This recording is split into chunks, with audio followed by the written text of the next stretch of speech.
नमस्कार। खास खबर में आपका स्वागत है। आपके साथ मैं हूं दुर्गेशन भटनागर। खास खबर में बात करेंगे प्रधानमंत्री नरेंद्र मोदी की, और प्रधानमंत्री जो है वो वागड़ या उदयपुर के दौरे पर आ रहे हैं। प्रदेश और प्रदेश के वासियों को खासी उम्मीद प्रधानमंत्री के दौरे से, और अब स्थिति इस तरह की जिस तरीके की पूरे देश भर में चर्चा है किसानों को लेकर, किसानों के फसली ऋण माफ करने की बात है। जहां जहां प्रधानमंत्री गए वहां वहां उम्मीद इसी बात की लगाई गई कि प्रधानमंत्री अपने दौरे के दौरान किसानों को राहत देंगे।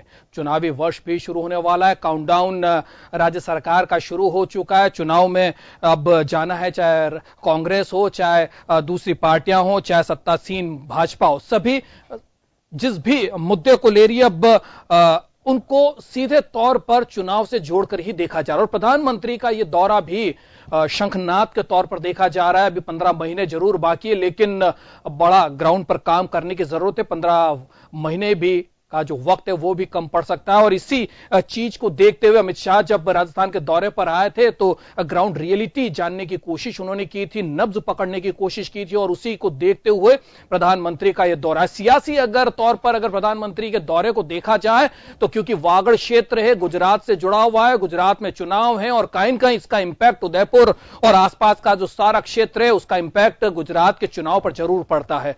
तो वहां पर भी किस तरीके से मोदी सरकार जो है वो कोशिश करेगी कि गुजरात में फिर से रिपीट हो बीजेपी की सरकार। तो इसी कवायद को लेकर ये जो एरिया है बड़ा इंपॉर्टेंट है, और इसी एरिया को फोकस किया जा रहा है। क्योंकि परंपरागत तौर पर देखा जाए तो जो मेवाड़ का जो एरिया है कांग्रेस का गढ़ रहा है, और इसको लेकर अब कोशिश बीजेपी की यही है कि ज्यादा से ज्यादा सीटें यहां से निकाली जाए, और जो इंपैक्ट मोदी सरकार का है वो ग्राउंड रियलिटी तक जा सके। और जो वो जातियां जो भील मीणा जाति है, जो वागड़ क्षेत्र की जो ट्राइबल एरिया है, ट्राइबल जातियां हैं, उनको फोकस किया जा रहा है, क्योंकि वो परंपरागत तौर पर कांग्रेस का वोट बैंक माना जाता है। लेकिन अब स्थिति इस बात की है कि अब बीजेपी जो है अपनी कार्य योजना के तहत अपनी जो लोक कल्याणकारी योजना है वो उन तक पहुंचाए, और उन सारी चीजों को देखे जो कि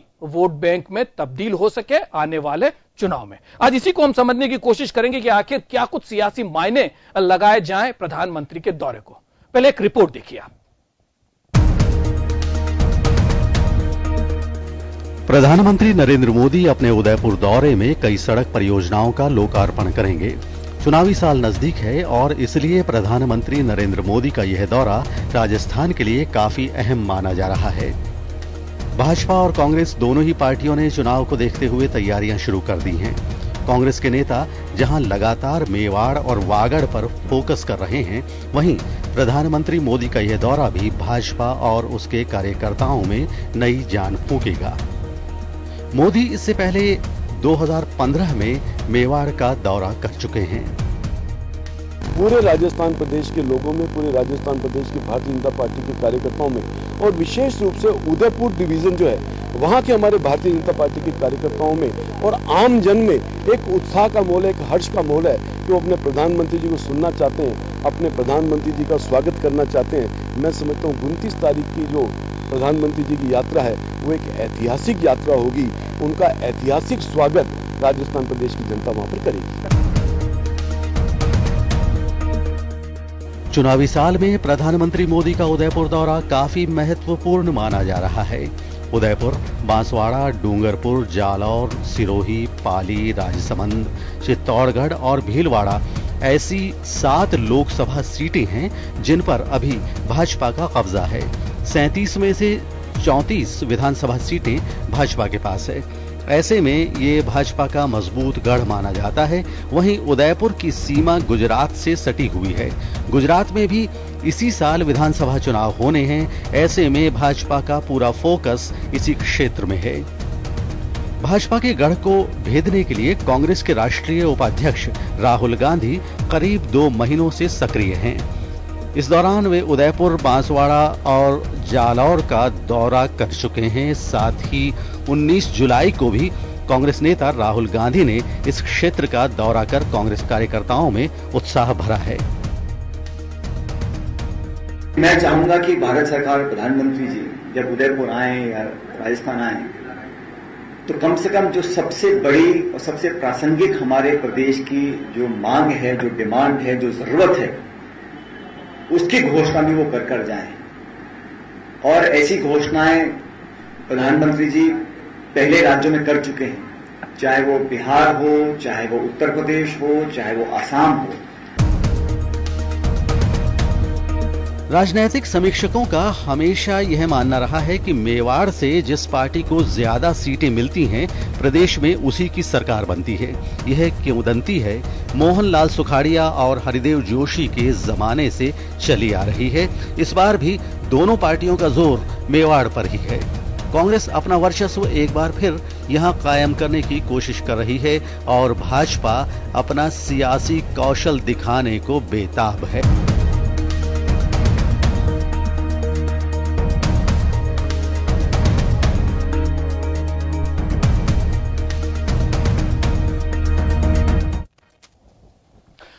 तो आपने जन टीवी के नजरिए से देखा किस तरीके से इस दौरे को लिया जाए, और अगर जनता की, आम आवाम की बात की जाए तो आवाम तो सौगातों का इंतजार कर रही है।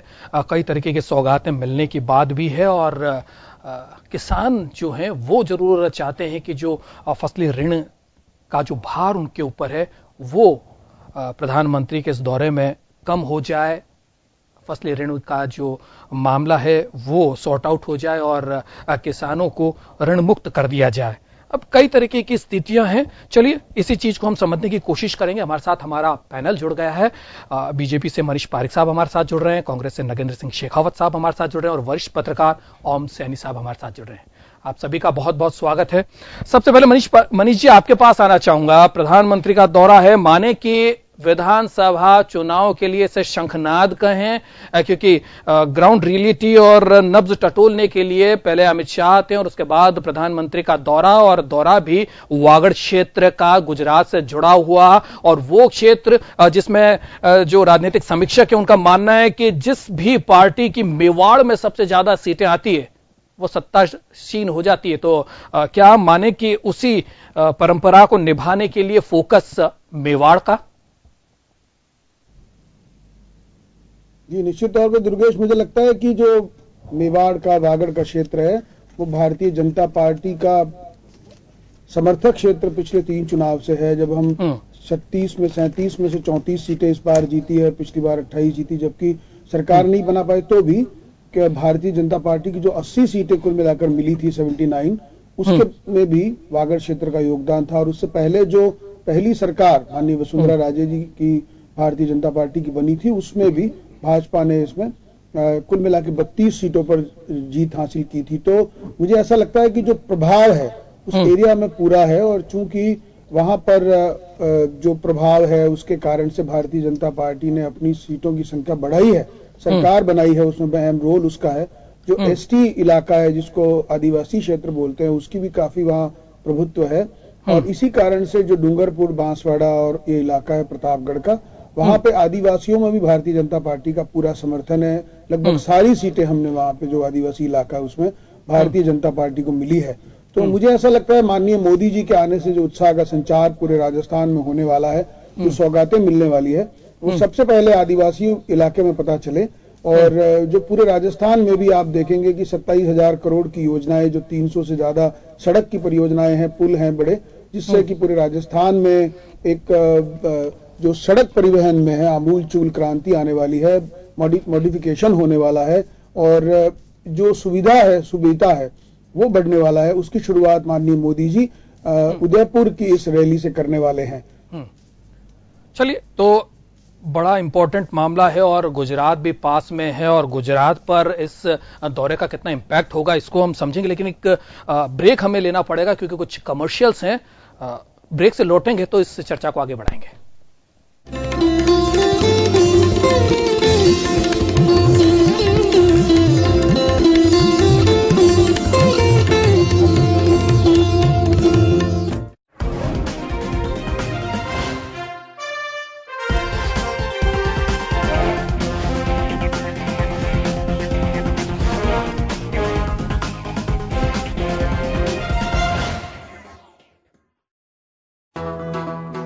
2006 से किए जा रहे थे प्रयास, लग रहा था असंभव, फिर बना चंबल नदी पर 1.5 किलोमीटर लंबा अत्याधुनिक तकनीक से 6 लेन केबल आधारित पुल जोड़ रहा पश्चिम और पूर्वी भारत को, और लिखा गया निर्माण से जुड़ा इतिहास। चल पड़ा राजस्थान, चल पड़ा है, चल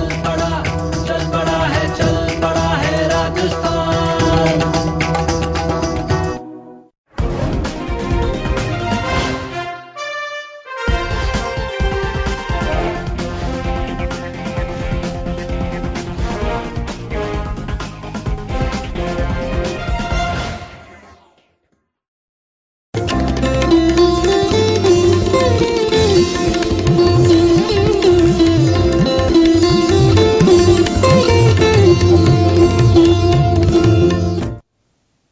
ब्रेक के बाद खास खबर में आपका एक बार फिर स्वागत है। बात मोदी के उदयपुर दौरे की कर रहे हैं। प्रदेश में प्रधानमंत्री कल दौरे पर आ रहे हैं और काफी उम्मीदें जो है उस दौरे को लेकर बढ़ गई है। करीब 300 से ज्यादा परियोजनाओं का शिलान्यास और उद्घाटन प्रधानमंत्री करेंगे। चलिए, बीजेपी किस तरीके से इस दौरे को ले रही है तो हमने समझा। जरा कांग्रेस की नजरों से जरा इसको देख लें, किस तरीके का ये दौरा है, क्या कुछ मिल सकता है। नगेंद्र सिंह शेखावत साहब हमारे साथ हैं। शेखावत साहब, क्या लगता है मोदी का दौरा कितना फ्रूटफुल रहेगा? देखिए दुर्गेश जी, मोदी जी का तो बहुत लंबे समय से इंतजार राजस्थान की जनता को रहा है। हाल ही में आपको ध्यान होगा कि जिस तरीके से प्रदेश के 4 जिलों में जो बाढ़ आई थी, उस समय भी जो है यहाँ की जनता अपने आप को अकेला और निस्सहाय महसूस करती, जब उनको ये पता चला कि पड़ोस के गुजरात के बनासकांठा में होकर प्रधानमंत्री जी निकल गए, लेकिन बगल में ही जालोर, सिरोही, पाली और बाड़मेर के जिलों में जहां बाढ़ की स्थिति थी, वहां उनको देखने की फुर्सत नहीं मिली। वहीं गुजरात को जो है उन्होंने बहुत बड़ा पैकेज दे दिया बाढ़ राहत का। राजस्थान को अभी तक जो है कुछ मिला नहीं है। आज भी राजस्थान की जनता जो है उनकी तरफ नजरें बिछाए खड़ी है। दूसरी बात आप देखिए कि राजस्थान का किसान को बहुत लंबे समय से उनका इंतजार है कि कहीं ना कहीं वो अपनी जो चुनाव के समय जो उनका वादा था कर्ज माफी का और लागत का 1.5 गुना देने का, तो शायद हो सकता है कि प्रधानमंत्री जी के आने से शायद उनको उनकी इस जो उनकी घोषणा है शायद वो उस घोषणा को करेंगे और किसानों को राहत प्रदान करेंगे। यही उम्मीद जो है हम लोग करते हैं हमारे प्रधानमंत्री जी से।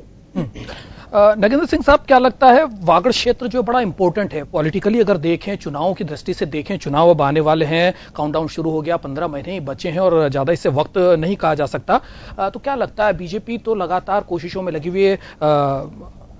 जो उनके राष्ट्रीय अध्यक्ष हैं अमित शाह साहब, वो आए हैं और कई चीजों को उन्होंने देखा है और ग्राउंड पर काम करने की बात भी है। कांग्रेस की तरफ से देखें, राहुल गांधी ने वहां दौरे तो जरूर किए, लेकिन कई तरीके की स्थितियां हैं, कई फूट की स्थिति जो है वो कांग्रेस में नजर आती है। अक्सर कर इस तरीके की खबरें जो है सुर्खियां बन जाती हैं। क्या लगता है, क्योंकि मेवाड़ को अब तक जो देखा है और जो राजनीतिक विश्लेषक हैं वो मानते हैं कि मेवाड़ की सीटें जो जीतता है, ज्यादा से ज्यादा जो सीट था वो सत्ता पर काबिज हो जाता है। आप भी उस कवायद को मानते हैं क्या? देखिए, ये तो पुराना जो रिकॉर्ड है उसके आधार पर हम ये बात कह सकते हैं। इस तरह की बातें हमेशा कही भी जाती है, लेकिन मुख्य अगर हमें सरकार की बात देखें तो सरकार तो लगातार चुनावी आने वाले जो चुनाव है उसकी मैनेजमेंट की तैयारी ही कर रही है। आप देखिए, जब प्रदेश के 4 जिले बाढ़ के से ग्रस्त थे उस समय हमारी माननीय मुख्यमंत्री जी हवाई दौरा करके वहां आ गए और आने के बाद आप देखिए कि जिस तरीके से बीजेपी के मुख्यालय पर यहाँ बैठकें हो रही थी आगामी चुनावों की तैयारियों को लेकर, जबकि वहां जनता जो है सरकार से जो सहायता मिलनी चाहिए वो सहायता की बाट जो रही थी वहां पे, और वहीं भारतीय जनता पार्टी की सरकार जो है 2018 और 2019 के चुनावों की तैयारी में लगी हुई थी। तो निश्चित रूप से ये सरकार, चाहे वो प्रदेश की सरकार हो चाहे वो केंद्र की सरकार हो, प्रदेश की सरकार 2018 के चुनावों की तैयारी में है और केंद्र सरकार जो है 2019 के चुनावों की तैयारी में है। और यही बात हम कहना चाह रहे हैं कि जो वादे इन लोगों ने किए उन वादों से को तो पूरा नहीं किया और नए वादे नए सपने दिखाने की बात करने लग गए, चाहे वो प्रदेश की सरकार हो चाहे वो केंद्र की सरकार हो। केंद्र की सरकार ने अच्छे दिनों का वादा किया, अब वो नए भारत का सपना दिखा रहे हैं। वो नया भारत कैसा भारत है उसकी कुछ झलकियां जो है हमें दिख रही है कि जिस तरीके से दलितों पे, अनुसूचित जाति जनजाति के लोगों पर अत्याचार हो रहे हैं, जिस तरीके से किसान जो है लगातार आत्महत्याएं कर रहे हैं, जिस तरीके से युवाओं में बेरोजगारी लगातार बढ़ रही है, रोजगार के अवसर जो है सृजन होने की बजाय खत्म होते जा रहे हैं, तो निश्चित रूप से कहीं ना कहीं एक प्रश्न चिन्ह जो है सरकारों पर लगा है। लेकिन इन सब प्रश्नों से दूर कहीं ना कहीं नारे देने वाली सरकार, जुमला देने वाली सरकार जो है वो आगे से आगे नए नए स्लोगन और नए नए नारों के साथ फिर से हमारे बीच में आने का प्रयास कर रहे हैं। और तो वो तो अपना काम कर रहे हैं, लेकिन निश्चित रूप से अब जनता जो है वो जो है धरातल पर काम देखना चाहती है। धरातल पर अगर हम देखें तो इस तरह का कोई काम नहीं है जो कि उपलब्धि के तौर पर प्रदेश की सरकार या केंद्र की सरकार राजस्थान की जनता को बता सके। आप ये देखिए, हम एक उदाहरण, छोटा सा उदाहरण मैं आपको लेता हूं कि स्मार्ट सिटी की बात हम करते हैं, जयपुर का नाम स्मार्ट सिटी के उसमें जोड़ा गया, लेकिन जयपुर में पूरे बारिश के समय में जो है अच्छी बारिश नहीं हुई, लेकिन जितनी भी बारिश हुई उसमें जो है सड़कों की पूरी पोल खोल के रख दी गई है। जिस तरीके के हालात हमारे जयपुर शहर में, तो जितने भी योजनाएं ये लेकर आए हैं, नए नए इन्होंने वादे करके जो योजनाओं के नाम बदल के लेके आए हैं, चाहे किसी भी तरीके से लेके आए हैं, लेकिन धरातल पर उनका कहीं कोई प्रभाव दिखाई नहीं देता है। स्थितियां जो है पहले से बदतर हो गई हैं और यही स्थिति मुझे लग रहा है। जहां तक राहुल गांधी जी के दौरों की बात है, कांग्रेस पार्टी की बात है, तो लगातार राहुल गांधी जी जो है प्रदेश में दौरा करते आए हैं। उन्होंने किसानों की मांग को लेकर, चाहे वो भूमि अधिग्रहण के मामले में लेकर उन्होंने राजस्थान में पदयात्राएं की हो, चाहे वो बाढ़ के समय वो यहाँ के जनता के बीच में आए हो, या फिर किसानों के ऋण माफी और के मुद्दे को लेकर जो है उन्होंने किसानों के बीच में आए हो। वो लगातार जो है जनता के बीच में आए हैं और उनके मुद्दे को राजनीतिक रूप से नहीं, जनता की पीड़ा में जो है अपना समय ये इन सब पर मनीष जी से जरूर सवाल करेंगे, लेकिन सैनी साहब से एक सवाल मैं लेना चाहूंगा। सैनी साहब, क्या लगता है, प्रधानमंत्री का दौरा है, एक बार पड़ोस में आके वो चले गए और बाढ़ के हालातों का जायजा लिए बिना चले गए। एक पीस जो उस एरिया के लोगों में है, क्या उसको पाटने की कोशिश की जा रही है बीजेपी की तरफ से? क्या लगता है कोई बड़ी घोषणाएं हो सकती है? क्या किसानों को राहत के नाम पर क्या ऋण माफी की जा सकती है? क्योंकि करीब करीब 300 योजनाओं की वो शिलान्यास और उद्घाटन करने वाले हैं, वीडियो कॉन्फ्रेंसिंग के जरिए कई जगहों पर वो उद्घाटन करेंगे। इतना सारा सब कुछ प्रोपेगेंडा क्यों? ये तो दिल्ली में बैठ के भी किया जा सकता था, क्योंकि जोधपुर में भी वो कई योजनाओं का, कोटा में कई योजनाओं का वीडियो कॉन्फ्रेंसिंग के माध्यम से जब ये शिलान्यास और उद्घाटन करने वाले हैं, तो दिल्ली में बैठ के भी बटन दबाया जा सकता था। फिर इतना प्रोपेगेंडा क्यों उदयपुर का दौरा वो कर रहे हैं? और उदयपुर में बारिश के हालात है, कीचड़ है वहां पर, जो जिस जगह पर आम सभा होने वाली, बावजूद उसके वो आ रहे हैं। क्या लगे, गुजरात इंपैक्ट कुछ है? देखो दुर्गेश, कुल मिलाकर के प्रधानमंत्री कुछ बातें जांचने के लिए आ रहे हैं। एक तो ये कि जब राजस्थान में बाढ़ आ रही थी तो प्रधानमंत्री यहाँ से नदारद थे, वो गुजरात में होके चले गए और यहाँ नहीं आए, तो लोगों में मेरा ख्याल है कि बड़ा रोष रहा है जी। और प्रतिपक्ष ने, यानी खासतौर से कांग्रेस पार्टी के उपाध्यक्ष ने इसका पूरा लाभ उठाया। तो लोगों के बीच में गए, एक हमदर्दी हासिल की। राहत वाहत तो दे न सके, लेकिन हमदर्दी का जो सिलसिला था वो आया। और साथ साथ में वो जो वादे थे प्रधानमंत्री के, वो मेवाड़ के जनमानस को याद है और उसको वो जानना चाहते हैं कि प्रधानमंत्री ने उस क्षेत्र में, उस एरिया में क्या किया, रोजगार को लेकर के क्या किया, और जो सारी राहतें वो ट्राइबल एरिया में देना चाहते थे उनको लेकर के उन्होंने क्या किया है। और साथ साथ में प्रधानमंत्री ये भी जांचना चाहते हैं कि गवर्नेंस के नाम पर हमारे जो मुख्यमंत्री यहाँ पर हैं वो गवर्नेंस में कितनी सफल रही हैं, उन्होंने इस ट्राइबल एरिया में क्या कुछ काम किया है जिससे कि लोग उनके स्वागत सत्कार के लिए तैयार रहें। पिछले 7-8-10 दिन से जिस तरीके से पूरा मंत्रिमंडल और पूरी सरकार वहां पर डटी हुई है, तो यही सब दिखाने के लिए और समझाने के लिए और बताने के लिए है कि राजस्थान में हम लोग बहुत काम कर रहे हैं, बड़ा बेहतर काम कर रहे हैं, लोग हमसे खुश हैं। अब वो प्रधानमंत्री अपनी पॉलिटिकल निगाह भी रखते हैं और उस पॉलिटिकल निगाह में वहां पर चूंकि 7 लोकसभा क्षेत्र इस एरिया के साथ में जुड़े हुए हैं, 7 लोकसभा क्षेत्र में अपना मैसेज देना चाहते हैं कि हम किस तरीके से आपके साथ में हैं और आपके साथ में रहेंगे। फिर वो जो बात है जिसके बारे में कहा जाता है कि इस ट्राइबल एरिया की जो सीटें जो जीतता है वही सरकार बनाना, तो ये बहुत बड़ा सच है। देखिए, इस एरिया में सुदामा बहन पहली महिला थी जो राजस्थान की विधानसभा में जीत करके पहुंची, वो समाजवादी पार्टी की थी।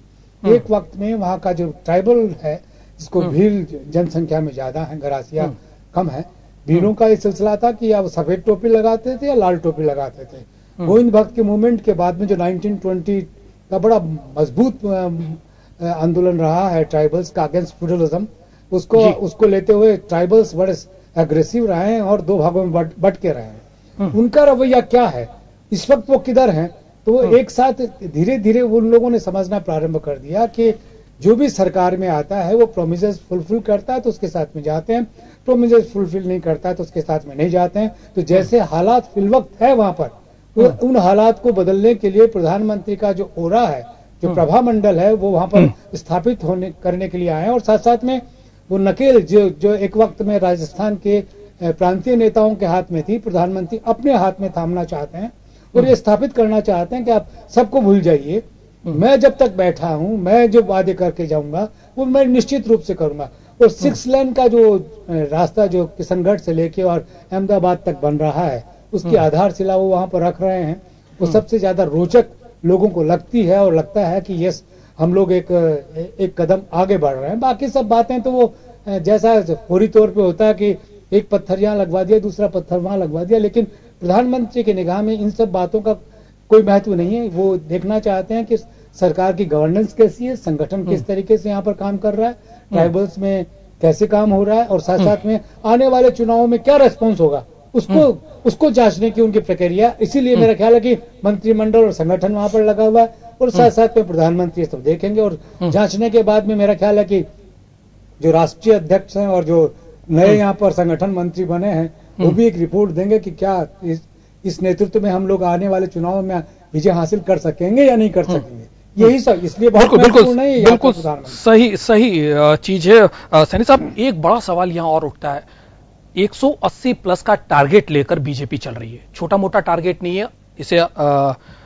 इस टारगेट को अचीव करना बड़ा मुश्किल है और इसको लेकर कवायद की जा रही है। अब लंबे समय से संगठन महामंत्री की हम उम्मीद कर रहे थे कि बीजेपी को मिलेगा, नहीं मिला और ऐसी ही चलती रही, सरकार भी ऐसी चलती रही, संगठन भी ऐसे ही चलता रहा। लेकिन अब अचानक उनकी पोस्टिंग कर दी जाती है, चंद्रशेखर साहब को यहां पर बिठा दिया जाता है। क्या लगता है, प्रधानमंत्री के दिल में या आला कमान के दिल में, अमित शाह के दिल में कहीं न कहीं ये जो टारगेट है, इसको लेकर कुछ संशय की स्थिति है? क्योंकि जिस तरीके से काम हो रहे हैं और एंटी इनकम्बेंसी की अगर बात करें तो वो भी एक बड़ा फैक्टर होता है। इसको भी जो दिल्ली में बैठे लोग हैं वो समझ रहे हैं। तो क्या लगता है, क्या उन सारी चीजों को लेकर कवायद की जा रही है और एक बहाना इंपैक्ट जो गुजरात को लेकर है, क्योंकि वहां पर चुनाव है, उसका बहुत बड़ा इंपैक्ट जो है वो राजस्थान का ये जो एरिया है उसका बहुत बड़ा पड़ता है?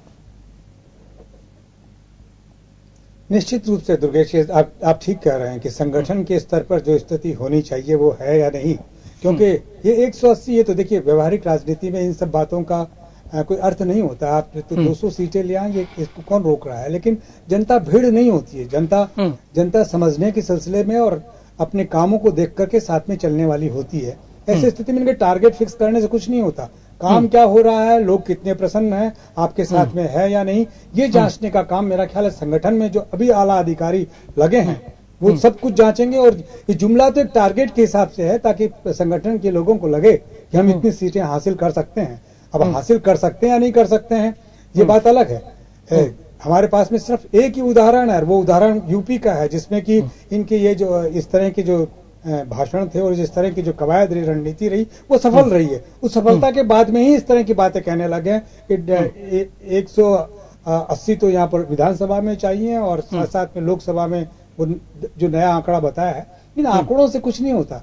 काम हो रहा है, लोग कितना प्रसन्न है, कैसे वोट करेंगे, किस मनस्थिति में है, ये जांचने का काम संगठन करता है। और संगठन को मजबूत करने के लिए ही मेरा ख्याल है कि भारतीय जनता पार्टी ने अब उन लोगों को लगाया है जो बिल्कुल ब्लॉक लेवल तक पहुंच सकेंगे और जिनका नेतृत्व मेरा ख्याल है कि संगठन मंत्री ठीक तरीके से जिनको संघ की दीक्षा है वो देखेंगे और वो शायद मेरा ख्याल है कि जो अपना राष्ट्रीय नेतृत्व है उसको बताएंगे। इन सब बातों को जांचने का सिलसिला है। गवर्नेंस को जांचेंगे प्रधानमंत्री और संगठन को जांचेंगे, यहाँ पर जिन लोगों को भेजा है वो वहां पर देखेंगे। तो ये जुमलों को तो छोड़ दीजिए, जुमले तो यूं ही बोले जाते हैं, उनसे कोई फर्क नहीं पड़ता है।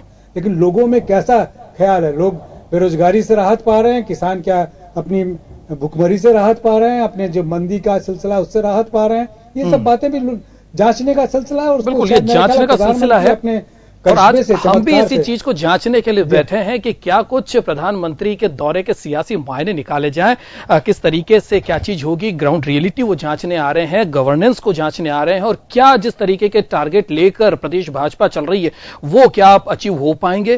क्या इन सारी चीजों को देखते हुए क्या अगला चुनाव मुख्यमंत्री जो अभी हालात में है वसुंधरा राजे के नेतृत्व में चुनाव लड़ा जाएगा या कोई और नाम होगा या बिना नाम के लड़ा जाएगा, ये भी कुछ बड़े यक्ष प्रश्न हैं, इनको भी हम समझने की कोशिश करेंगे। लेकिन फिलहाल एक छोटे से ब्रेक के लिए रुक रहे हैं हम, और ब्रेक से लौटेंगे तो जवाब लेंगे। हमारे साथ बीजेपी से मनीष पारिक साहब हैं, उनसे जरा समझने की कोशिश करेंगे कि क्या कुछ इन सारी चीजों को लेकर सियासत चल रही है। तो फिलहाल एक छोटा सा ब्रेक।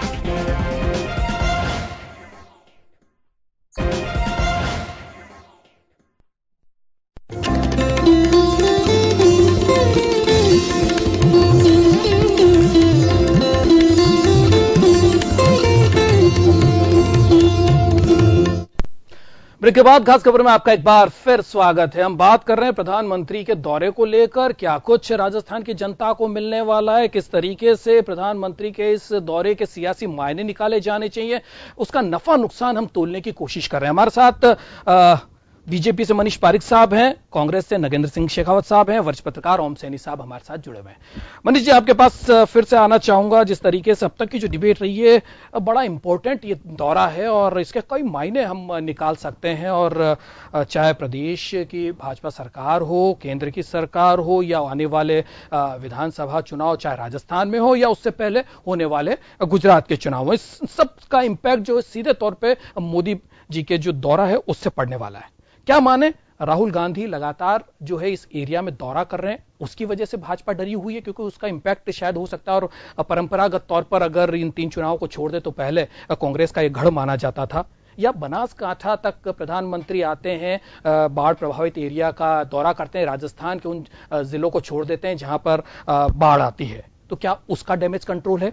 या फिर वागड़ और जो मेवाड़ का जो इंपैक्ट गुजरात पर पड़ रहा है और गुजरात पे आने वाले चुनाव, और गुजरात मोदी जी के लिए बहुत ज्यादा इंपॉर्टेंट है बजाय दूसरे राज्यों के, क्या उन सब चीजों को साधने की एक कवायद है?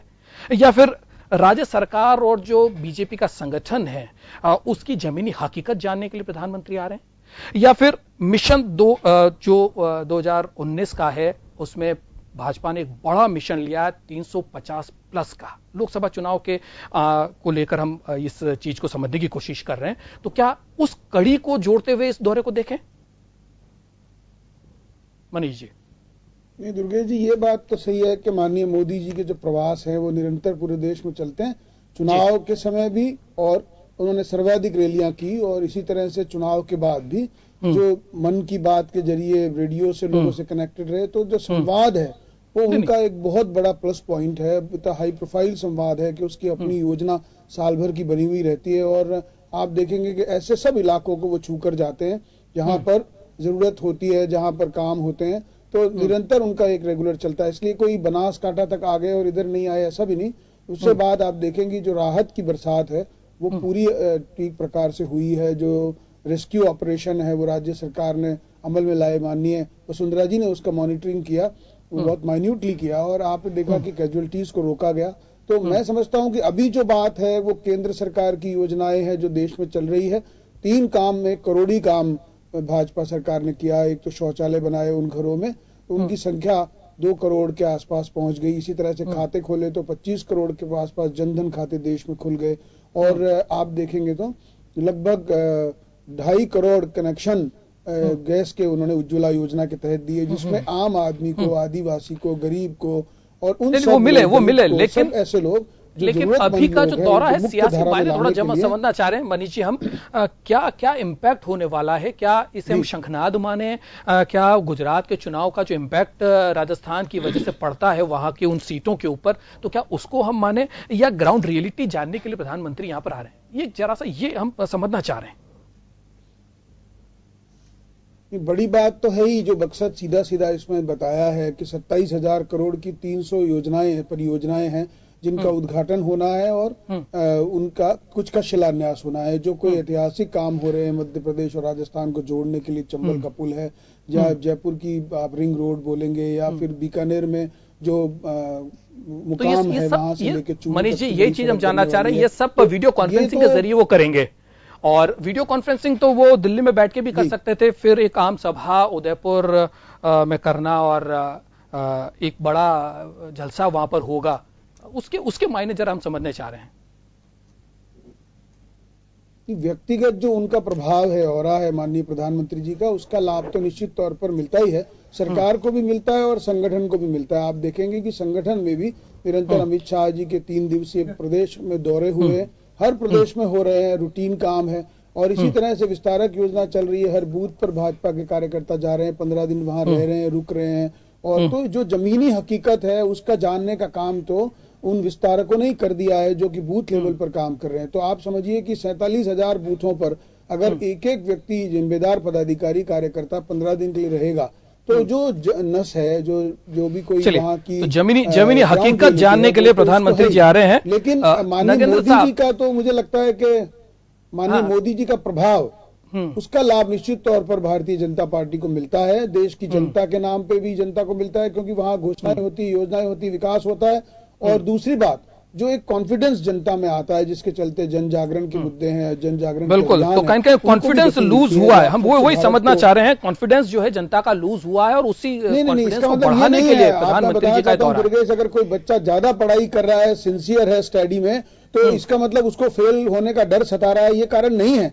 जो मेरिटोरियस स्टूडेंट होते हैं वो 15-15, 18-18 घंटे पढ़ते ही हैं। इसका मतलब ये नहीं है कि उनको कोई फेल होने का डर है, बल्कि वो जो पतंगे उड़ा रहे हैं छत पे और सितोलिए खेल रहे हैं, इधर उधर घूम रहे फिर रहे हैं, मटर गश्ती कर रहे हैं, उनको चिंता नहीं होती है फेल होने की।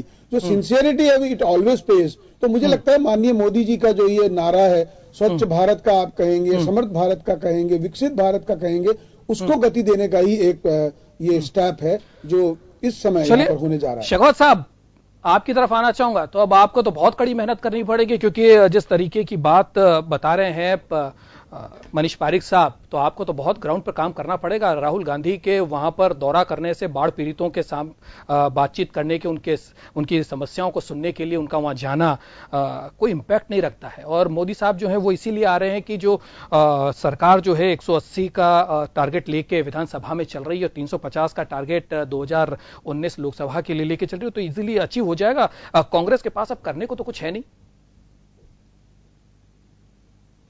देखिए दुर्गेश जी, हमारे यहाँ एक बात कही गई है कि अगर आप किसी की खुशी में न जाएं तो चल सकता है, लेकिन अगर आप किसी गम में अगर आप नहीं गए तो शायद कहीं ना कहीं सामने वाले को लगता है कि भी जो है ये वाकई में हमारे तरफ या हमारे हमदर्द नहीं है। और जहां तक राहुल गांधी जी की और कांग्रेस पार्टी की बात है, मैंने पहले भी बताया आपको कि जब प्रदेश की जनता को जरूरत महसूस हुई तब राहुल गांधी उनके बीच में रहे। आप देखिए, चाहे वो भूमि अधिग्रहण अध्यादेश के द्वारा जो जिस तरीके से किसानों की जमीनों पे कब्जा करने की नीयत सरकार की थी, माननीय राहुल गांधी जी के नेतृत्व में पूरे देश के अंदर वो किसानों के बीच में गए और उन्होंने एक बड़े आंदोलन को खड़ा किया, और जिसका परिणाम था कि सरकार को अध्यादेश वापस लेना पड़ा। तो उस समय वो किसानों के बीच में गए, और जब किसान जो है ये उत्तर प्रदेश के चुनावों के अंदर जब किसान, पूरे देश के किसान अपने आप को ठगा हुआ महसूस कर रहे थे कि हमको जो वादा किया गया था समर्थन मूल्य का 1.5 गुना देने का, और जिस तरीके से उत्तर प्रदेश के किसानों का ऋण माफ करने का वादा किया और उनका ऋण माफ हो गया, और पूरे देश के किसान जो है लगातार आत्महत्याएं हो रही है, किसान कर्ज में डूबा हुआ है, लेकिन आज वो अपने आप को ठगा हुआ महसूस कर रहा है कि उसको जो है प्रधानमंत्री की तरफ से या हम कहें केंद्र सरकार और राज्य सरकार की तरफ से कोई सहायता नहीं मिल पाई। तो निश्चित रूप से वो अपने आप को ऐसा ही महसूस कर रहा है। जब हमें प्रधानमंत्री जी की सबसे ज्यादा जरूरत थी, हमारे प्रदेश के 4 जिलों में जब बाढ़ आई तो पड़ोस की बनासकांठा से होकर गुजर गए, क्योंकि गुजरात के आज भी वो लगता है कि शायद गुजरात के ही प्रधानमंत्री हैं। राजस्थान के दर्द को उन्होंने देखना उचित नहीं समझा, और न ही जो है उनको किसी तरह की राहत पहुंचाने की बात सामने आई। तो निश्चित रूप से कहीं ना कहीं प्रधानमंत्री जी और प्रदेश की सरकार की मन में ये बात है कि चूंकि उस समय प्रधानमंत्री जी नहीं आए जनता के बीच में, तो कहीं ना कहीं उनको लगता है कि जो एक नकारात्मक छवि जो है लोगों के बीच में उनकी बनी है, प्रदेश की जनता के बीच में उनकी बनी है, तो शायद उस छवि को धोने का वो प्रयास कर रहे हैं। मैं आपको एक बात याद दिलाना चाहूंगा कि आज हम जो है अगस्त महीने का अंत चल रहा है। आप देखिए, अगले साल लगभग 1 अक्टूबर के आसपास जो है चुनाव की उद्घोषणा हो जाएगी, जहां तक मैं मानता हूं। तो ये तो चुनावी साल शुरू हो चुका है। जिस तरीके की परियोजनाओं का जो है शिलान्यास करने आ रहे हैं, तो वो परियोजनाएं तो कब पूरी होगी ये आपको ही पता है कि तो अगले सरकार के समय में काम होने वाले हैं सारे। तो ये सिर्फ और सिर्फ जो है एक चुनावी सभा है, और कहने की ये एक ऐसी चुनावी सभा है जो न केवल इस प्रदेश को बल्कि हमारे पड़ोस की गुजरात में भी जो है एक मैसेज देने का प्रयास शायद वो लोग वो तो मनीष जी मान रहे हैं कि ये शंखनाद है, ये तो मान रहे हैं मनीष जी। लेकिन नगेंद्र सिंह साहब, एक बड़ा सवाल लेकिन राजस्थान प्रदेश की जनता जो है वो जो उम्मीदें लगाकर इस प्रदेश की सरकार की तरफ बैठी थी जो उम्मीदें लगाकर केंद्र सरकार की तरफ बैठी थी, कहीं ना कहीं उन उम्मीदों पे पानी फिरा है, कहीं ना कहीं निराशा की स्थिति है और उसी की जो मैसेज है, उसकी जो सूचना है वो कहीं ना कहीं प्रदेश की सरकार और केंद्र सरकार तक पहुंच चुकी है। तो शायद उसी माहौल को, तो शायद उस निराशा को आशा में बदलने के लिए प्रधानमंत्री आ रहे हो, एक अच्छी उम्मीद के साथ प्रधानमंत्री का ये दौरा हो। नगेंद्र सिंह साहब, दो बड़े मुद्दे आपकी तरफ से उठाए गए। मैंने पहले भी कहा, मैं दुर्गेश जी, मैं तो पहले भी कह रहा हूं कि अगर शायद किसानों की उम्मीद पूरी हो जाए, हमारे बाढ़ पीड़ितों की उम्मीद पूरी हो जाए, तो हम तो स्वागत करेंगे प्रधानमंत्री जी। स्वागत के लिए तो सचिन पायलट साहब ने भी कहा है कि स्वागत वो भी कर रहे हैं, लेकिन दो बड़े सवाल जो हैं वो कांग्रेस की तरफ से उठाए गए। एक तो उन्होंने सीधे तौर पर कहा है कि सचिन पायलट साहब ने भी कहा है कि जो अगला चुनाव किस के नेतृत्व में लड़ा जाएगा ये प्रधानमंत्री को बताना चाहिए, और जिस तरीके से किसान जो हैं त्राहिमाम हो रहे हैं, तो क्या उनका ऋण माफ करेंगे? ये दो बड़े क्वेश्चंस आपने उठाए। तो क्या लगता है, आप लोगों को लगता है कि बीजेपी में कुछ गड़बड़ चल रही है चुनाव को लेकर? आने वाले टाइम में कोई नया नेतृत्व आ जाएगा, या वसुंधरा राजे जी के नेतृत्व में कोई इफबट है? ऐसा आप लोगों को क्यों लग रहा है, और क्यों इस तरीके की आप अभी से मांग उठाने लगे, जबकि आपके यहां पर भी इस तरीके का परंपरा नहीं है कि पहले चुनाव से पहले किसी का नाम घोषित किया जाए? हाँ बिल्कुल, कांग्रेस पार्टी में तो इस तरह की परंपरा नहीं है, लेकिन भारतीय जनता पार्टी में इस तरह की परंपरा है कि वो आगे अपने मुख्यमंत्री और प्रधानमंत्री का नाम की घोषणा करके ही वो चुनाव में जाते हैं। और जिस तरीके से अमित शाह जी ने मध्य प्रदेश और छत्तीसगढ़ के मुख्यमंत्रियों का नाम लेकर उनके नेतृत्व में चुनाव लड़ने की बात की है, लेकिन राजस्थान में उन्होंने ऐसी बात नहीं की है, इसलिए ये प्रश्न खड़ा हुआ है। और जहां तक जो है इस तरह की बात है, वो तो पूरा प्रदेश के अंदर सबको पता है कि किस तरह की स्थितियां बन गई है, जहां पर जो है विधायक और मंत्री जो है वो तक मुख्यमंत्री से मिलने के लिए जो है तरसते हैं, उनकी सुनवाई वहां पर नहीं होती है। जिस तरह की स्थितियां, चलिए, तो आप लोगों को संशय है कि अगला चुनाव किसके नेतृत्व में लड़ा जाएगा, वसुंधरा राजे होंगी या नहीं होंगी नेतृत्व में, ये एक बड़ा सवाल आप कर रहे हैं। सैनी साहब, आपसे जरा समझें, क्या लगता है जिस तरीके की स्थिति? प्रश्न अपने आप में उठ गया है। जब मध्य प्रदेश और छत्तीसगढ़ में आप घोषणा कर देते हैं, तो राजस्थान में अगर आप नहीं कर रहे तो कहीं ना कहीं इसमें संशय की स्थिति और कुछ ना कुछ दाल में काला है। चलिए, दाल में काला जो है वो मनीष पारिक साहब से पूछेंगे, लेकिन उससे पहले ओम सैनी साहब के पास आना चाहूंगा। सैनी साहब, क्या लगता है जिस तरीके का फिलहाल बीजेपी में जिस तरीके की स्थिति है, एक टाइम वो भी था, वो भी हमने देखा था जब वसुंधरा राजे के नेतृत्व के ऊपर सवाल जब खड़े हुए थे, तो एक बड़ा मीटिंग होती है और बड़े एक जो संख्या के जो विधायक हैं वो मैडम में आस्था दिखाते हैं, और जो दिल्ली दरबार है उसको भी झुकना पड़ता है। लेकिन स्थितियां काफी चेंज हो गई हैं, स्थितियां बड़ी चेंज हुई हैं। अमित शाह का आना और अमित शाह के दौरे को लेकर जिस तरीके की स्थितियां बन पड़ी है, और अब प्रधानमंत्री का आना, और कहीं कहीं क्या लगता है कि नेतृत्व में कुछ कमजोरी आई है? देखिए, बड़ा लंबा इतिहास है कुल मिलाकर के। 2014 के बाद में जो परिवर्तन भारतीय जनता पार्टी के राष्ट्रीय नेतृत्व में और प्रांतीय नेतृत्व में जो हुआ है, उसको देख करके अगर बात करें तो जो पार्टी पहले एक बड़ा कलेक्टिव सारा सिलसिला नजर आता था, वो एक दो लोगों में सिमटती हुई नजर आती है नेतृत्व के हिसाब से, प्रधानमंत्री और राष्ट्रीय अध्यक्ष। बाकी सब परामर्शदाता मंडल के सदस्य हैं, कुछ सक्रिय है, कुछ सक्रिय नहीं है। एक अलग ही किस्म का, मतलब भारतीय जनता पार्टी का जो संविधान है वो इन सब बातों को संकेत नहीं देता, लेकिन कौन सा पक्ष कहाँ मजबूत हो जाता है, कहाँ कब प्रधानमंत्री मजबूत हो जाता है, कब राष्ट्रीय अध्यक्ष मजबूत हो जाता है, एक नया चलन चला है।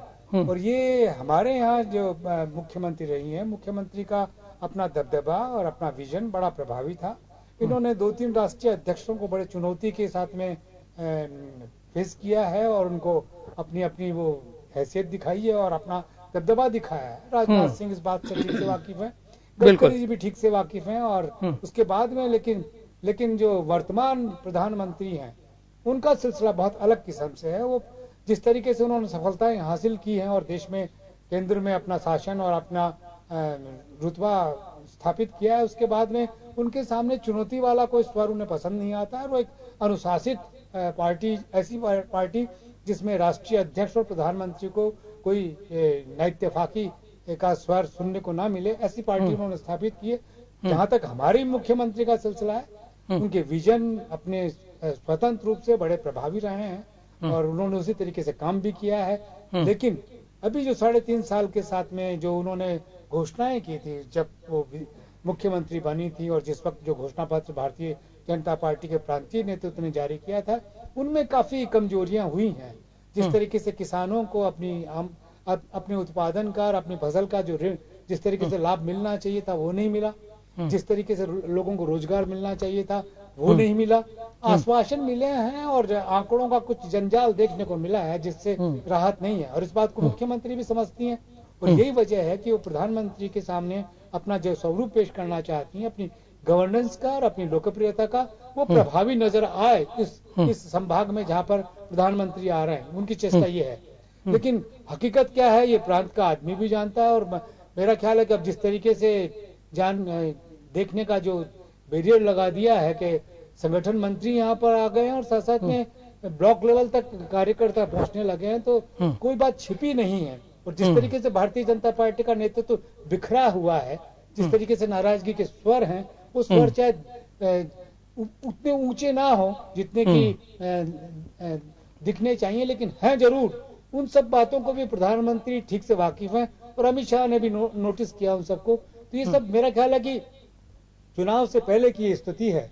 और आने वाले जो लोकसभा का चुनाव है यहाँ पर, जिसमें कि एक बाई इलेक्शन होगा, जिसमें कांग्रेस और भारतीय जनता पार्टी और प्रतिपक्ष की जितनी पार्टियां आमने सामने होंगी, उसमें स्थिति क्या रहेगी, मेरा ख्याल है कि वो एक टर्निंग पॉइंट होगा। अगर भारतीय जनता पार्टी की स्थिति कमजोर हो जाती है तो मैं समझता हूं कि राजस्थान के आने वाले चुनाव में जो भारतीय जनता पार्टी की परंपरा बन गई है, चेहरा कोई अलग होगा।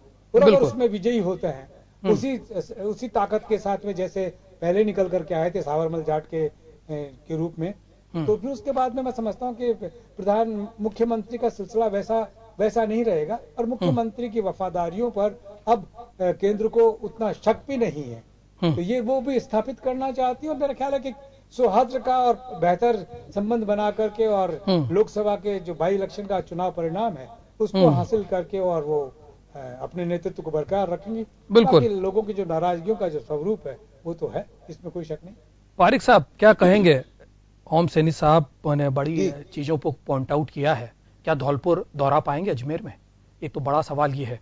और जिस तरीके से शेखावत साहब ने कहा कि परंपरा रही है सब जगह पर नाम घोषित किए जाते हैं, वसुंधरा राजे जी का अभी तक नाम घोषित नहीं किया गया, संशय की स्थिति पैदा हो रही है। क्या लगता है नेतृत्व को लेकर कुछ कमी बेशी? क्या एंटी इनकम्बेंसी को नरेंद्र मोदी अमित शाह कुछ समझ पा रहे हैं? नहीं दुर्गेश जी, कंफ्यूजन जो है, संशय है, वो कांग्रेस पार्टी में है। अभी 4 स्टेट्स के चुनाव हुए 5 में, उसमें एक जगह भी नेतृत्व घोषित नहीं किया बीजेपी ने। उत्तर प्रदेश में भी कोई मुख्यमंत्री का चेहरा नहीं था, उत्तराखंड में भी नहीं था, और आप देखेंगे कि अपने अरुणाचल में भी नहीं था और गोवा में भी नहीं था। तो मैं ये कहना चाहता हूं कि भारतीय जनता पार्टी ने मुख्यमंत्री के चेहरे घोषित नहीं किए 5 स्टेट में, तो ये गलत बयानी है कि पहले से कर रहे हैं, बता रहे हैं, यहाँ नहीं बता रहे। एक दूसरी बात ये है कि इन्होंने कहा जो बात अभी जो भी इन्होंने बताई बात, जो अच्छा काम कर रहा है स्टेट और उन्हीं के नेतृत्व में काम कर रहे हैं, इधर वहां पे आप बयान कर रहे हैं। मैं आपको कह रहा हूं जहां चुनाव हुए हैं वो अभी आप देखिए, ताजा तरीन उदाहरण है, कहीं पर भी वो नहीं हुआ। दूसरी बात दुर्गेश जी, मैं कहना चाहता हूं कि इन्होंने गुजरात में हार्दिक पटेल के सहारे कुछ गड़बड़ फैलाने की कोशिश की, हुड्डा जी के जाट आरक्षण नाम पर हरियाणा में करने की कोशिश की, वेमुला के नाम पे साउथ में करने की कोशिश की, कन्हैया के नाम पे दिल्ली में करने की कोशिश की, सब जगह सफल हो गए। और यही कारण है, जनता पॉजिटिव बातें देखती है कि एक तरफ तो सेवा कर रहे हैं और एक तरफ ये बातें कर रहे हैं। तो केवल ये बातें करना, अब इनको ये कहने से पहले अपनी गिरबान में झांक कर देखें कि राजस्थान में घोषित करे कांग्रेस पार्टी है। तो ओम सैनी जी मेरे से सहमत होंगे कि अगर राजस्थान में चुनाव लड़ा जाएगा तो किसके नेतृत्व में लड़ा जाएगा, कौन मुख्यमंत्री बनेगा? कांग्रेस तो बताए ये बात, और वो खुद पूछने जा रही है, यानी एक सवाली पार्टी है। कभी परंपरा नहीं रही कि किसी अब जो कांग्रेस पार्टी है वो केवल एक सवाली पार्टी हो गई है। जो काम पहले आप पार्टी किया करती थी, एक एप्लीकेशन लगाकर, और ये उन्होंने करने की कोशिश करी है। कांग्रेस भी आजकल वही कर रही है, ज्यादा से ज्यादा सवाल खड़े करें, ज्यादा से ज्यादा सवाल खड़े। जब मैं आपको बता रहा हूं कि पांचों स्टेट में एक जगह भी मुख्यमंत्री मनीष जी सवाल खड़े करना विपक्ष का काम है। रक्षा मंत्री थे जो विपक्ष की महती भूमिका इसी में है कि सरकार के कामकाज पर सवाल खड़ा करे। घोषणा क्यों की? वो तो इन 5 राज्यों के चुनावों के बाद भी घोषणा की। नहीं, सवाल तो है, पर आप ये तो गलत बयानी तो मत करो। पांचों स्टेट में चुनाव हुए, कहीं पर चेहरा बताया नहीं, और आप कह रहे हैं सब जगह बता रहे हैं। तो मैं आपको कहना चाहता हूं, जन टीवी के जो श्रोता है, जो भी दर्शक है, वो जानते हैं।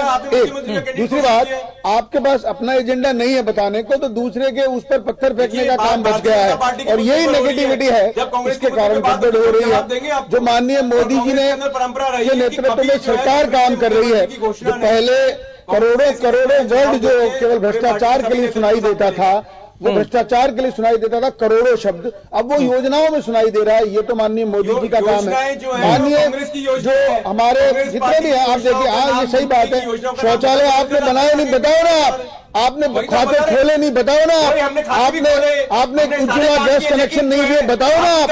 जब 2-2, 4-4 करोड़ एक साथ काम हो रहे हैं और जनता जोड़ के बता रही है कि 50 करोड़ लोगों के घर तक पहुंच गए हो, उन गरीबों के बैंक में पहुंचा दिया आपने, 1-1 हजार रुपए सब्सिडी वहां जा रही है, भ्रष्टाचार का अमूलचूल नाश हो गया है। और ऐसी दशा में जब कांग्रेस पार्टी के सारे तंबू उखड़ गए हैं, मनीष जी किया उनको राहुल गांधी को खा रही है। मनीष जी यही चीज हम जानना चाह रहे हैं। मनीष जी बिल्कुल यही चीज जानना चाह रहे हैं। सरकार काम कर रही है, केंद्र सरकार ने काम किया है, राज्य सरकार ने भी काम किया है। तो जो सिंसियरिटी है, मैंने आपको पहले भी कहा, गंभीरता, सिंसियरिटी ऑलवेज पे, और जो भारतीय जनता पार्टी का पे है वो सिर्फ सिंसियरिटी है। इसलिए तो आप देखेंगे कि अभी अमित शाह जी आए थे, उन अमित शाह जी ने इस तरह की योजना देश में बना दी है कि हर बूथ पे एक व्यक्ति 15 दिन रहने वाला है, 47,000 कार्यकर्ता 15 दिन के लिए विस्तारक रहने वाले हैं। बिल्कुल बिल्कुल 37 आदमी निकाल कर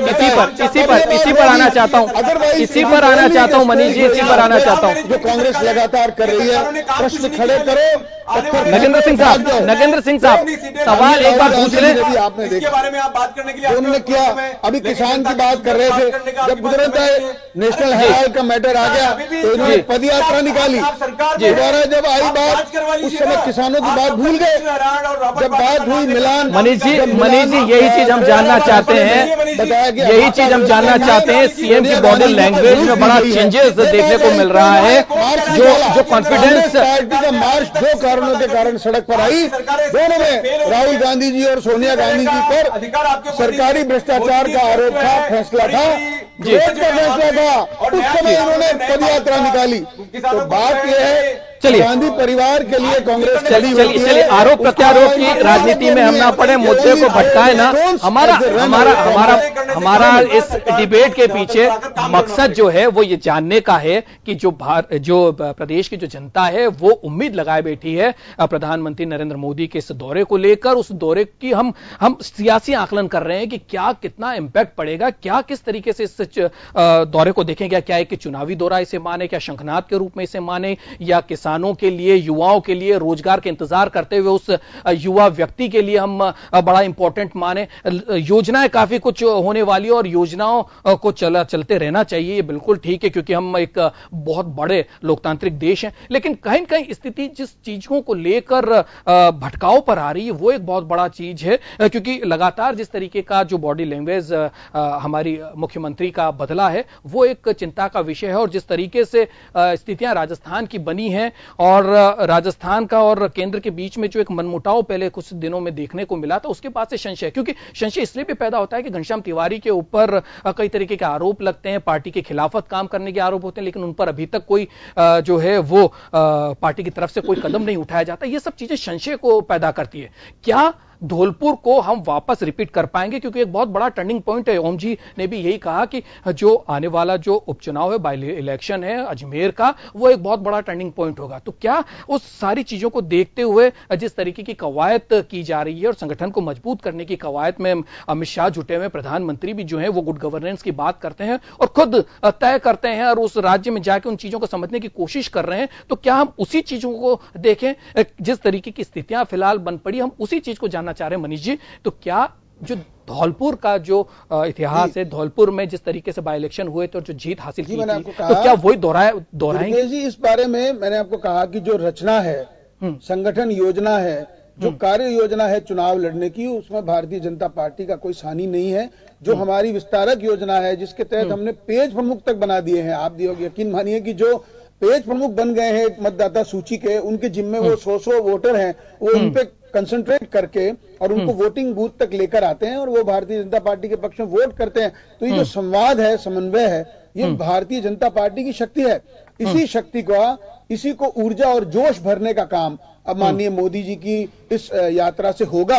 लेकिन मैं आपको ये बताना चाहता हूं, जो चुनाव रचना के लिए बात हुई थी, उसमें राजस्थान को अच्छा बताया माननीय अमित शाह जी ने। अमित शाह जी ने कहा कि माननीय वसुंधरा राजे जी की सरकार बहुत अच्छा काम कर रही है राजस्थान में। उन्होंने ये कहा कि केंद्र में मोदी जी की सरकार अच्छा काम कर रही है, ये प्रेस कॉन्फ्रेंस में कहा, अपने प्रतिनिधि वहां मौजूद थे। तो मैं ये कहना चाहता हूं कि संशय कौन सा, ये अगर इनको संशय वहां था आ गया है, इनका नेतृत्व के बारे में नहीं बताया, अगला चुनाव किस नेतृत्व में लड़ा जाएगा, इसलिए ये संशय पैदा हो रहा है। मनीष जी, उसको समझने की जरूरत है। और जिस तरीके से उदयपुर में लाव लश्कर लगाया जा रहा है, वो कहीं कहीं इन चीजों को संशय के स्थिति में ला रहा है। सरकार का नेतृत्व कर रही है जी जी नहीं, माननीय वसुंधरा जी का नेतृत्व चल रहा है, अच्छा चल रहा है, ऐसा माननीय अमित शाह जी ने कहा है। तो मैं ये कहना चाहता हूं कि संशय कहां है, इसीलिए उन्होंने कहा है और संशय कहां है, इन दोनों के जो चंद्र बिंदु है, इसको समझना पड़ेगा। और जब इसको मान जाएंगे तो इनको मालूम पड़ेगा कि भारतीय जनता पार्टी, चलिए हम तो समझ गए इस चंद्र बिंदु को, लेकिन क्या जनता समझ पाएगी इस चंद्र बिंदु को, ये एक बड़ा सवाल है। मोदी जी का दौरा है और इस दौरे को लेकर जनता की उम्मीद इतनी सी है कि किसान जो है वो इसलिए उम्मीद लगाए बैठे हैं कि प्रधानमंत्री आएंगे तो ऋण माफ कर देंगे। युवा जो है वो इसलिए देख रहे हैं मोदी जी को कि जो मोदी जी आएंगे तो युवाओं को रोजगार मिलेगा, एक संचार मिलेगा। कई तरीके की उम्मीदों के साथ प्रदेशवासी जो है प्रधानमंत्री के दौरे को लेकर बैठे हुए हैं। चलिए समय की कमी है, आज वो 6 राज्यों में है, समय की कमी है, हमें इजाजत लेनी होगी। चलिए, समय की बहुत कमी है। डिबेट में हमने ये समझने की कोशिश की है कि प्रधानमंत्री नरेंद्र मोदी के इस दौरे को हम किस तरीके से देखें। जनता जो है बड़ी उम्मीद लगाए बैठी है। और कांग्रेस की बात करें तो कांग्रेस को भी उम्मीद है, किसानों को उम्मीद है, युवाओं को उम्मीद है, इंडस्ट्रियलिस्ट को उम्मीद है, हर व्यक्ति को उम्मीद है कि प्रधानमंत्री आएंगे तो अपना पिटारा खोलेंगे और सौगातें यहां पर बांट के जाएंगे। और क्योंकि चुनावी काउंटडाउन शुरू हो चुका है और प्रदेश में के पास में भी अब गुजरात में भी चुनाव होने वाले हैं, राजस्थान में चुनाव और उसके बाद जो सबसे इंपॉर्टेंट है 2019 का रण यानी कि लोकसभा चुनाव, उसको लेकर भी कवायद अभी से शुरू हो गई है। और अब इस कवायद के तहत उम्मीद पाले राजस्थान की जनता बैठी हुई। अब इंतजार कुछ घंटों का करना होगा क्योंकि प्रधानमंत्री के दौरे के बाद क्या पिटारा वो खोलते हैं, केवल उसी का इंतजार है। तो फिलहाल इस डिबेट में, खास खबर में आज के लिए इतना ही। हमारे साथ हमारे पैनल जुड़ा बीजेपी से मनीष पारिक साहब, कांग्रेस से नगेंद्र सिंह शेखावत साहब और वरिष्ठ पत्रकार ओम सैनी साहब, आप सभी का बहुत बहुत धन्यवाद। तो फिलहाल खास खबर में इतना ही। देश और दुनिया की तमाम खबरों के लिए आप देखते रहिए जन टीवी। नमस्कार।